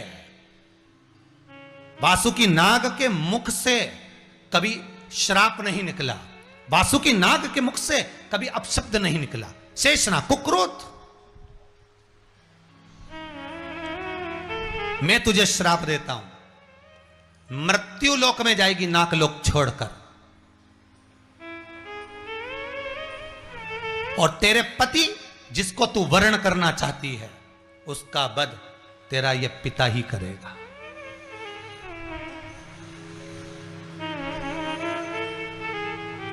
मेघनाथ का वध किसने करा था? लक्ष्मी। कोई दूसरा नहीं मारेगा।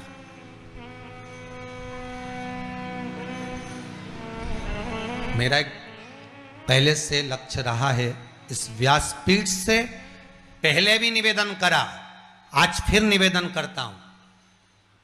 बाप अपनी बेटी पर पूरा विश्वास करता है, पढ़ने के लिए बाहर भेजता है, अच्छी से अच्छी एजुकेशन देता है, किसी तरह के कपड़े पहनने में पिता मना नहीं करता।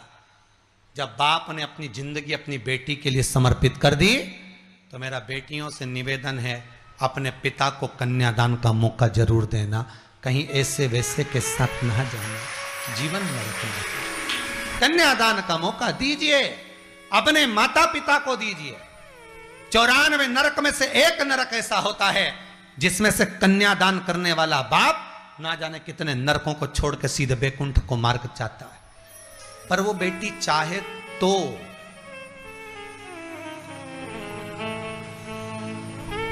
बेटी चाहे तो।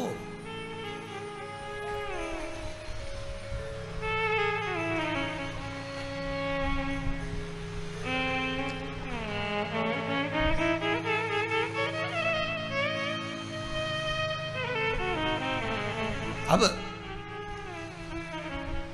सुलोचना से कहा, शेषनाग स्वयं कह रहे हैं, तूने मेरे पसंद से विवाह नहीं करा, मैंने जहां पक्का करा तूने विवाह नहीं करा, मैं तुझे श्राप देता हूं, तू जाएगी नागलोक से नीचे, और जब जाएगी नागलोक से तू पृथ्वी पर, तब याद कर सुलोचना, जिसके लिए तू वर्ण कर कर जा रही है, पिता से बेर कर कर जा रही है, उसका वध मैं ही करूंगा।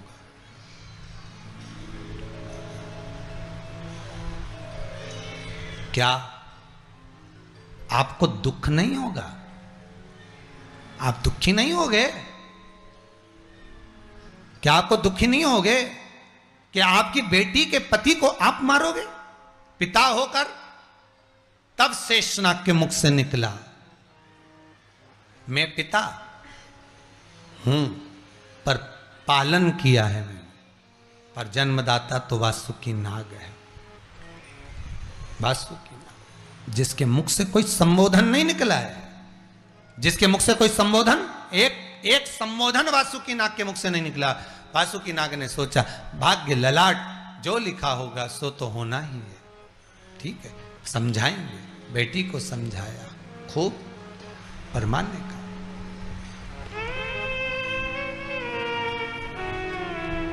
तो ये कोई साधारण नहीं है नागलक्ष्मी।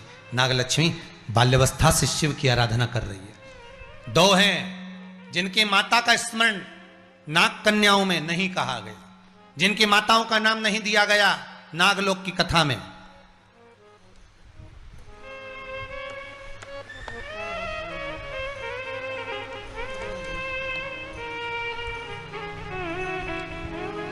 महाराज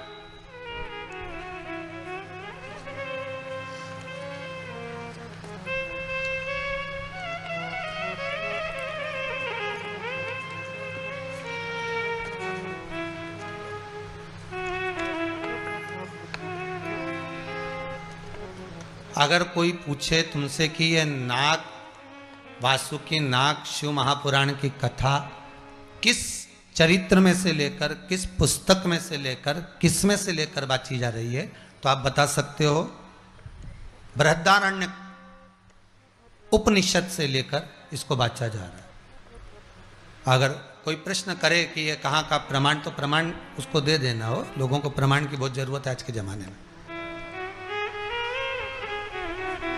तो उनको देना। बृहदारण्यक उपनिषद से ये पूरी नागलोक की कथा का स्मरण किया जा रहा। देवी भागवत में से नागों का वर्णन लिया गया, उसको स्मरण करो, सुनो। नागलक्ष्मी शेषनाग भगवान की धर्म पत्नी, बाल्यावस्था से शिव की आराधना में डूबी, शंकर के बिना रह नहीं सकती एक क्षण, शिव की आराधना में। कद्रू को पसंद आ गई, बहू ऐसी होना चाहिए। आज के जमाने में लोग बहू ऐसी ढूंढते हैं, सिलाई कर लेती हो, हाँ वो तो हमको आता है। हम जिसके घर में जाएंगे दूसरे का मुंह सिली देंगे, इससे बढ़कर सिलाई और कौन कर सकता है। पढ़ी लिखी हो सब कुछ,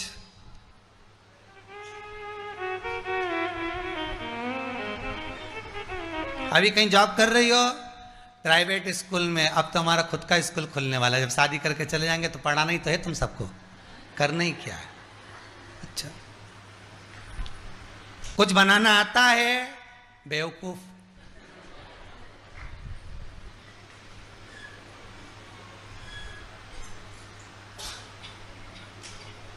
हॉबी क्या है? सवेरे 9 बजे तक उठना सबसे।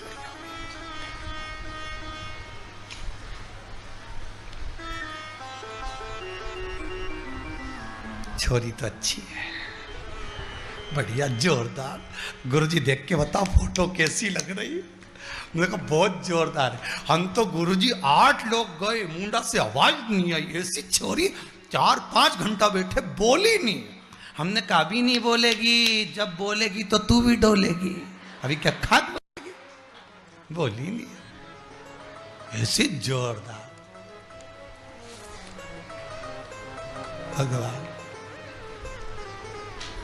अब कद्रू ने ये नहीं देखा है, कद्रू ने पूछी नहीं कि वो भी क्या है और बनाना आता है कि नहीं आता है। जब भगवान की सेवा में लगी है, शिव की आराधना में लगी है, आप भी बहू ढूंढो।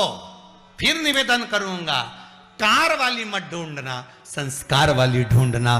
तो कारों की लाइन लगा दो, और अगर कार वाली ढूंढ ली तो फिर तो लो बैठो पीछे। वो गई पूर्णा मुंबई, हमारा पति तो वही जॉब करता, हमें तो यहां से मतलब नहीं। और हम तो ये चले, जब लॉकडाउन होगा तब गाड़ी में भरा के वापिस आ जाएंगे। हम तो ये चले, गाड़ी वाली नहीं, कार वाली नहीं, संस्कार वाली। कद्रू अपने पुत्र शेषनाग के लिए लड़की ढूंढ रही है, नाग लक्ष्मी। और वह साधारण नहीं है, शिव की आराधना में डूबी हुई है। जिसकी माता का ठिकाना नहीं, उस नाग लक्ष्मी का विवाह कौन करेगा? लोग कहते हैं बेचारा अनाथ हो गया, इसको कौन देखेगा? जिसका कोई नहीं उसका शिव है यारो, क्या चिंता करना। जब भगवान सब साधन छीन लेता है, तब भगवान एक नई राह बनाकर मेरा शंकर हाथ पकड़कर पार लगा देता है। वो शिव होता है, वो शंकर, वो करुणा सागर, वो शिव है। कोई साधारण है शिव? पार्वती ने भी शिव की आराधना करी, शंकर को पाया था। यहां नाग लक्ष्मी ने आराधना कर कर शेषनाग को पाया था। पर नाग लक्ष्मी का चरित्र बड़ा विशाल है, बहुत बड़ा चरित्र है। कैसे नाग लक्ष्मी ने अपने पति शेषनाग को पाया, कैसे अपने पति के लिए भगवान विष्णु से सिंहासन बनवाया और भगवान शेषनाग की सैया बनी, ये सारी कथा कल के चरित्र में लेंगे। आज के चरित्र को यहाँ विराम देते हुए शिव महापुराण की यह नाग वासुकी शिव पुराण की कथा जो रघुवंशी परिवार की ओर से श्रवण कर रहे हैं, मैं बहुत बहुत साधुवाद देता हूँ। श्रीमती उर्मिला रघुवंशी खरगोन से, इनको बहुत बहुत साधुवाद देता हूँ कि आपने अपने पूरे पूर्वजों को पार लगा दिया। ये नागवसु की कथा श्रावण के महीने में श्रवण कर कर अपने जीवन को अपने धन्य बनाया। पूरा रघुवंशी परिवार तो धन्य है ही, साथ में जितने भी लोग इस पावन शिव महापुराण के चरित्र को घर में बैठकर आस्था चैनल के माध्यम से फेसबुक यूट्यूब श्रवण कर रहे हैं, कथा को सुन रहे हैं, उनको बहुत बहुत साधुवाद देता हूँ, बहुत बहुत साधुवाद। भाव भक्ति से आपने जो कथा का रसतत्व ग्रहण करा है उसके लिए बहुत बहुत साधुवाद है। कल पुनः, आज कथा का कौन सा दिन है? तीसरा दिवस है। कल कथा का चौथा दिन है, मतलब चौथी अवस्था वालों की कथा चलेगी। पहली अवस्था बचपन, दूसरी जवानी, तीसरी अधेड़ी, चौथा बुढ़ापा। तो कल कथा में बड़े प्रेम से आगे बढ़ते हुए शेषनाग भगवान के पूर्ण चरित्र को, नागलक्ष्मी के पूरे चरित्र को, शेषनाग भगवान की बेटी के चरित्र को, शेषनाग भगवान के बच्चों के चरित्र को श्रवण करते हुए आगे बढ़ेंगे।